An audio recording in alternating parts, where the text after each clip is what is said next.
Salut à tous et bienvenue dans mon dojo, je suis le Sensei et aujourd'hui on va parler ciné martial.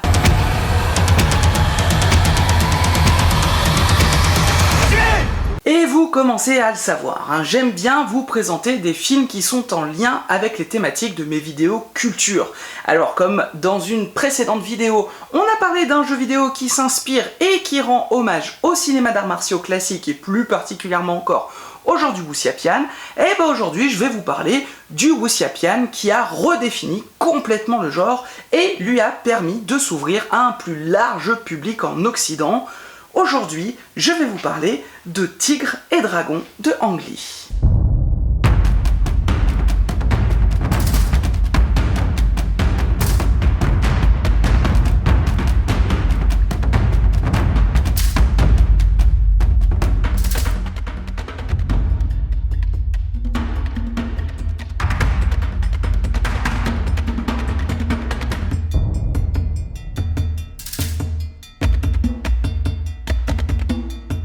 Mais procédons par étapes. Avant de vous parler du film, faisons un petit point sur ce qu'est le Wuxiapian.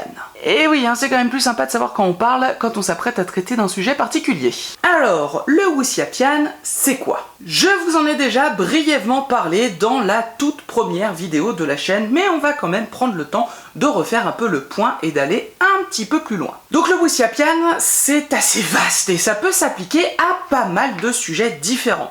Mais pour faire au plus simple possible, c'est un genre du divertissement chinois qui met en avant des héros maîtres dans l'art des arts martiaux et plus particulièrement dans la maîtrise des armes blanches. C'est un genre qui est le plus souvent teinté d'éléments fantastiques comme la pratique de la magie, mais surtout c'est un genre qui dote ses protagonistes maîtres en arts martiaux de capacités que l'on pourrait qualifier de surhumaines, hein, comme par exemple la capacité de voler ou à tout le moins celle de rendre son corps aussi léger qu'une plume pour flotter plus ou moins dans les airs et courir le long des murs, etc. Littéralement, le terme wuxia peut se traduire par chevalier ou héros martial. Il s'agit donc d'histoires mettant en scène des héros pratiquants qui sont même le plus souvent des experts carrément en arts martiaux. Ces récits se déroulent de manière générale dans une Chine fantasmée, quasi fantastique, prenant place lors de la période des royaumes combattants, période d'importants conflits armés en Chine s'étendant du 5e au 2e siècle avant Jésus-Christ, mais également une période pré-impériale. Donc une période plutôt propice pour les récits guerriers sur les brigands au grand cœur et autres héros. Et cette appellation est spécifiquement donnée pour décrire un genre littéraire bien spécifique, mettant justement en scène ce type de récit. Un genre littéraire qui commence donc très tôt dans l'histoire de la Chine et qui connaîtra de nombreuses évolutions et transformations tout au long de cette dernière. Et parmi ces vieux récits, il y en a un que vous connaissez très probablement. Ce récit, c'est celui du voyage en Occident, ou encore aussi connu sous le nom de Pérégrination vers l'Ouest. C'est bien entendu l'histoire du roi singe. Et si vous n'avez jamais lu cet ouvrage, bon bah déjà sachez qu'il est assez simple à trouver hein, en France, que ce soit dans sa version classique ou bien sous différentes adaptations, notamment une excellente adaptation française en BD que je vous recommande très chaudement. Bien entendu, comme tout récit, les romans wuxia ont évolué au fil des époques, mettant en page de vieux contes oraux ou en créant leur propre légende. On arrive alors à la fin des années 30 jusqu'au début des années 40, années pendant lesquelles sont publiées en Chine une saga en 10 tomes écrite par un certain Wang Dulu et nommée Tigre et Dragon. Et oui, on y arrive enfin, mais bon, pour bien boucler la boucle, il faut quand même que je rajoute un petit truc. Parallèlement et depuis 1928, et grâce à l'apparition du cinéma, se développe également un genre particulier qui s'appelle donc le Wuxiapian, un genre cinématographique directement hérité de son homologue livresque auquel a été rajouté le suffixe pian qui veut tout simplement dire film. Et justement, Ang Lee, il a grandi avec le Wuxiapian. Et les romans de héros martiaux. Et dès l'instant où il s'est intéressé au métier de réalisateur, Ang Lee, il avait le souhait de pouvoir un jour faire un grand film de wuxia. Mais il a pris son temps, il a attendu la bonne opportunité. Une opportunité qui se présentera donc à la fin des années 90, alors qu'il se voit enfin auréolé d'une reconnaissance internationale pour ses talents de cinéaste. Et si justement c'est ce manque de reconnaissance en partie qui a fait qu'Ang Lee n'a jamais essayé de réaliser un wuxiapian avant ça, c'est un genre qu'il aime et qu'il respecte tellement qu'il voulait être certain de pouvoir le faire dans les meilleures conditions possibles et surtout pouvoir le distribuer partout dans le monde afin de montrer au monde entier la grandeur que pouvait avoir un wuxiapian. Et pour ça, faut avouer qu'Ang Lee était déjà lui-même plutôt bien placé puisqu'il a reçu une éducation cinématographique à la fois asiatique par ses études effectuées à Taïwan, mais aussi occidentale de par ses études effectuées plus tard aux États-Unis. Sauf que voilà, Ang Lee, c'est pas du tout un réalisateur de films d'action. Lui, il fait plutôt dans le film intimiste, le drame et la romance, un cinéma d'auteur qui, sur le papier, est impossible à marier avec les arts martiaux et le wuxiapian. Alors de lui-même, le réalisateur a préféré attendre de prendre de l'expérience dans la réalisation, l'écriture et la production pour obtenir une certaine reconnaissance à la fois en Orient et en Occident. Et pour cette double reconnaissance, il faudra notamment attendre son film Raison et Sentiment qui sortira en 95 et qui sera amplement récompensé de par le monde avec entre autres un Oscar du meilleur scénario adapté, puisque c'est une adaptation de roman, et 2 Golden Globes pour le meilleur scénario et meilleur film dramatique.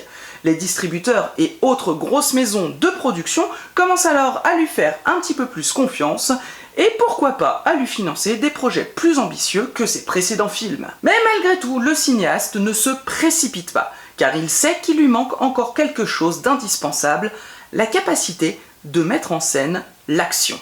Oui, je vous l'ai dit tout à l'heure, Ang Lee, c'est pas du tout un réalisateur de films d'action. Et bon, pour réaliser un film sur le kung-fu et les combats d'épée, c'est quand même mieux de savoir filmer l'action. Donc pour pallier à son manque d'expérience, il veut pouvoir s'adjoindre les talents de quelqu'un d'extrêmement talentueux et capable de pouvoir retranscrire parfaitement sa vision des chorégraphies pour que celle-ci colle à l'ambiance plus romanesque, romantique et poétique qu'il veut donner au wuxia. Et justement, ça tombe vachement bien.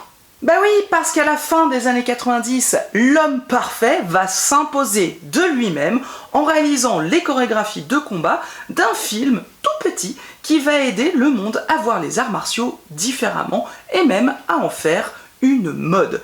Et ce film, c'est Matrix et cet homme, c'est Yuen Woo-ping, juste l'un des plus grands chorégraphes et réalisateurs de films d'arts martiaux qui existent aujourd'hui encore. Et Yuen Woo-ping, il a touché un peu tous les genres du côté martial, kung-fu comédie, polar noir, classique en costume, bref, absolument tout.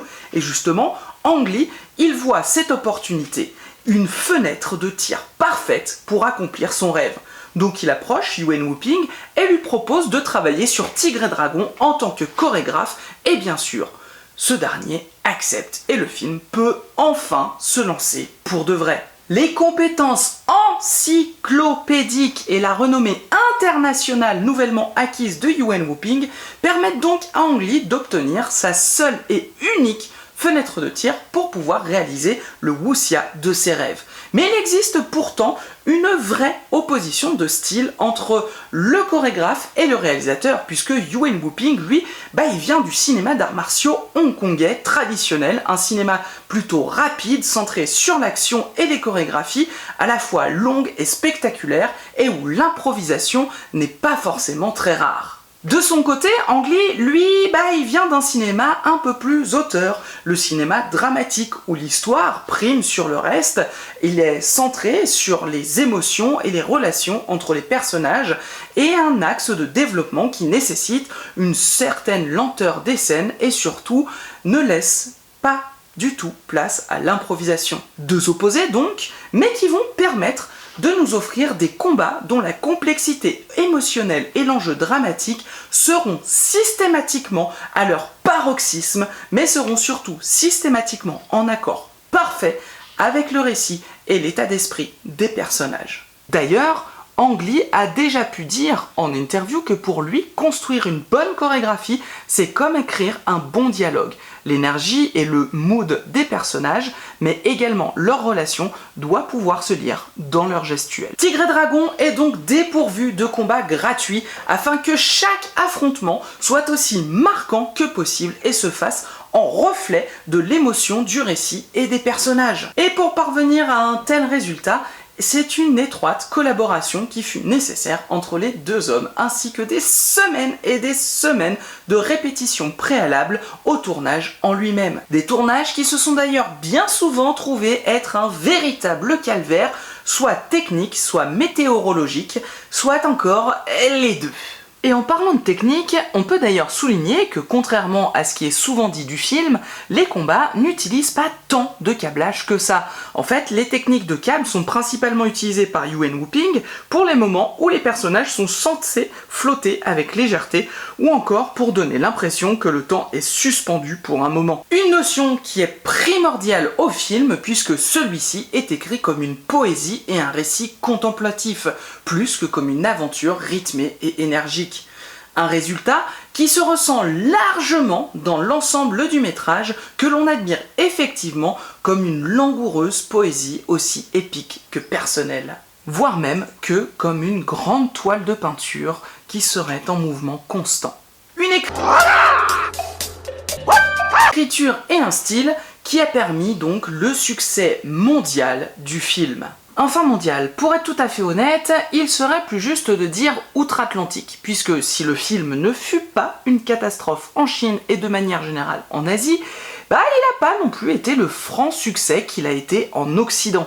En effet, le public chinois a justement jugé le film trop occidental et contemplatif, n'ayant pas compris les véritables codes du wuxiapian. Mais malgré tout, comme je l'ai dit, en Occident, le succès fut largement au rendez-vous. Tigre et Dragon devenant même le premier film d'arts martiaux à obtenir des récompenses occidentales, parmi lesquelles un Golden Globe et 3 Oscars. Et surtout, il fut aussi le premier film d'un nouveau genre de wuxia, qu'on appellera le néo-wuxia. Le grand genre du wuxiapian se scindra alors donc en 2 catégories, le néo-wuxia d'un côté, donc avec des films plus lents, à l'esthétique plus poétique, où l'on se concentre plus sur le développement de l'histoire et des personnages, et un second que l'on pourrait nommer le wuxia traditionnel, qui s'efforce lui de respecter plus scrupuleusement les codes classiques du wuxiapian pré-Tigre et Dragon. D'un côté, nous verrons alors naître les héritiers de Tigre et Dragon avec des films somptueux tels que Héros ou encore Le secret des poignards volants, tous les deux des films de Zhang Yimou qui seront tout aussi, voire peut-être même plus encore, contemplatifs et poétiques que Tigre et Dragon. Et donc de l'autre côté, on trouvera des films plus traditionnels, respectant plus scrupuleusement les codes du wuxiapian classique, des films que l'on pourrait qualifier de plus terre-à-terre, ou en tout cas de plus brutal dans leur approche, avec des films comme par exemple Seven Sword de Tsui Hark, ou encore La 14e lame de Daniel Lee et avec Donnie Yen. 2 films beaucoup plus axés sur l'action et dont les chorégraphies des combats sont plus brutales et moins en lien avec l'émotion et la psyché des personnages. Et attention, aucune de ces 2 méthodes n'ajoute ou n'enlève de la qualité au métrage concerné. Chacun s'apprécie pour ce qu'il est et pourra plaire ou non à différents publics. En ce qui me concerne, ce sont 2 approches que j'apprécie énormément. Mais bref, que dire de plus sur Tigre et Dragon, sinon que c'est un film que j'aime tout particulièrement. Comme un peu tous les films que je vous présente ici, mais bon, c'est toujours vrai. C'est un film que j'ai vu un grand nombre de fois, que j'aime à revoir et qui a permis au monde de découvrir ou de redécouvrir le cinéma d'arts martiaux. Un film que je ne peux encore une fois que vous conseiller pour toutes les raisons que j'ai pu vous énoncer dans cette vidéo. Voilà, c'est tout ce que je pourrais vous dire sur Tigre et Dragon dans cette vidéo. J'espère qu'elle vous aura plu, et si c'est le cas, vous connaissez votre kata, vous pouvez toujours liker, partager et vous abonner en activant la cloche pour ne rater aucune de mes prochaines sorties. Vous pouvez aussi laisser un petit commentaire, ça fait toujours plaisir et ça aide pour l'algorithme. Moi je vous dis à bientôt pour une nouvelle vidéo. Salut! Écrasante victoire. Empty your mind. Be formless, shapeless, like water. If you put water into a cup, it becomes the cup. You put water into a bottle, it becomes the bottle. You put it in a teapot, it becomes the teapot. The water can flow or it can crash. Be water.